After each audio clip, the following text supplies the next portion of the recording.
తెలుగు సినిమాను బాహుబలికి ముందు బాహుబలికి తరువాత అని విభజించి చెప్పొచ్చండి. ఆ చిత్రం భారతీయ సినిమా ప్రమాణాలనే ఎంతో ఎత్తుకు తీసుకెళ్ళింది. దీని తర్వాత వచ్చే ప్రతి భారీ సినిమాను కూడా చాలా జాగ్రత్తగా గమనిస్తున్నారు ప్రేక్షకులు. బాహుబలితో పోల్చి చూస్తున్నారు కూడా. ముఖ్యంగా గ్రాఫిక్స్, విజువల్ ఎఫెక్ట్స్ ప్రధానంగా సాగే సినిమాలకు బాహుబలి పెద్ద తలపోట్లా తయారైంది.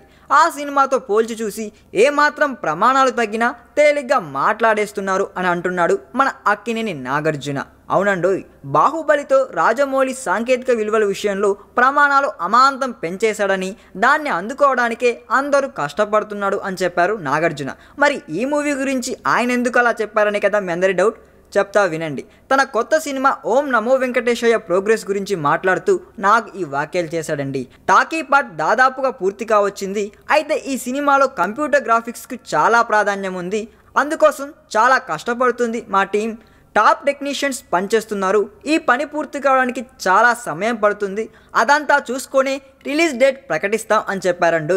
రాజమౌళి మన సినిమా ప్రమాణాలని ఎక్కడికో తీసుకెళ్లాడు. సీజీ విఎఫ్ఎక్స్ విషయంలో సిల్లీగా అనిపించకూడదని చూస్తున్నాం అని చెప్పాడు నాగార్జున. మొత్తానికైతే రాజమౌళి సినిమా వల్ల చాలామంది చాలా రకాలుగా ఇబ్బందులు పడుతున్నారంటండోయ్. ఈ వీడియో మీకు నచ్చినట్లయితే సబ్స్క్రైబ్ చేయండి. ఫిలిమి స్టార్స్ బోలెడంత న్యూస్ బోల్డ్గా.